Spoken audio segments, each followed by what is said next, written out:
राधे राधे दोस्तों, आज हम शिव पुराण का पाठ शुरू करते हैं। शुरू करने से पहले मेरी आप सबसे विनती है कि मेरे चैनल को सब्सक्राइब, लाइक और शेयर करना ना भूलें, ताकि हम आपके लिए अच्छी अच्छी कथाएं और पुराणे ला सकें। ओम नमः शिवाय। चलो आइए शुरू करते हैं।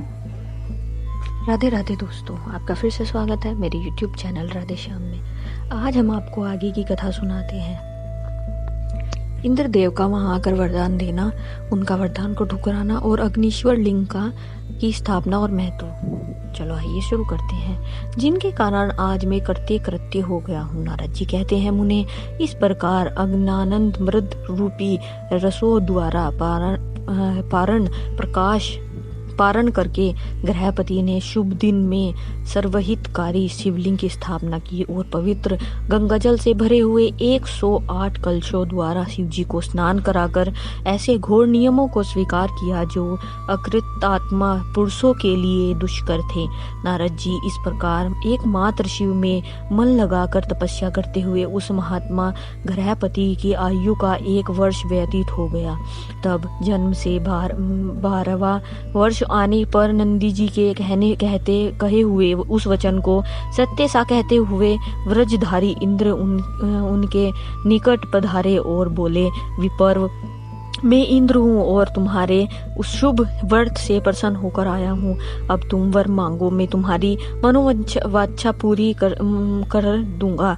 तब गृहपति ने वहाँ कहा, भगवन, मैं जानता हूँ आप वज्रधारी इंद्र हैं, परंतु वत्र स्त्रोतों में आपसे वर प्राप्त याचना करना नहीं चाहता हूँ। मेरे वरदायक तो शंकर जी ही होंगे। इंद्र बोले, शिशो, शंकर मुझसे भिन्न थोड़े ही हैं। अरे मैं देवराज हूँ, अतः तुम अपनी मूर्खता का परित्याग करके वर मांग लो, देर मत करो। गृहपति ने कहा, पाक शासन, आप अहिल्या का अस्तित्व नष्ट करने वाले दुराचारी पर्वत शत्रु ही हैं। न आप जाइए, क्योंकि मैं पशुपति के अतिरिक्त किसी अन्य देव के सामने स्पष्ट रूप से प्रार्थना करना नहीं चाहता हूँ। इंद्र नंदीश्वर जी कहते हैं, मुने गृहपति के उस वचन को सुनकर इंद्र के नेत्र क्रोध से लाल हो गए।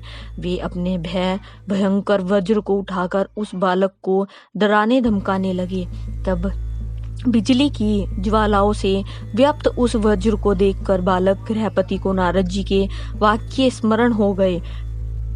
फिर तो वे भय से व्याकुल होकर मूर्छित हो गए। तदंतर आज्ञानंदन नंदककार को द्वारा भागने वाले गौरीपति शंभु वहां प्रकट हो गए और अपने हस्त स्पर्श से उसे जीवन दान देते हुए से बोले, वत्स, उठ तेरा कल्याण हो। तब रात्रि के समय मूंदे हुए कमल की तरह उसने नेत्र कमल खुल गए और उसने उठकर अपने सामने सैकड़ों सूर्य से भी अधिक प्रकाशमान शंभु को पर उपस्थित देखा।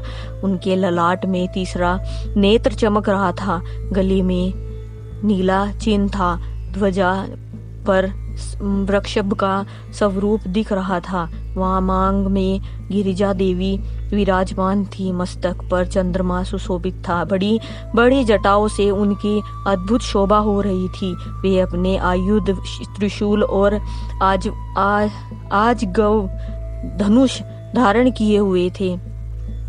कपूर के समान गौरवर्ण का शरीर अपनी प्रभा बिखेरे हुए था। वे गर्ज चर्म लपेटे हुए थे। उन्हें देखकर शास्त्र कथित लक्षणों तथा गुरु वचनों से जब गृहपति ने समझ लिया कि ये महादेव ही हैं, तब हर्ष के मारे उनके नेत्रों में आंसू छलक आए। गला रुद्ध गया और शरीर रोमांचित हो उठा। वे क्षण भर तक अपना आप को भूल गए। त्रिकुट एवं त्रिपुर पर्वत की भांति नश्चिल खड़े हुए रह गए।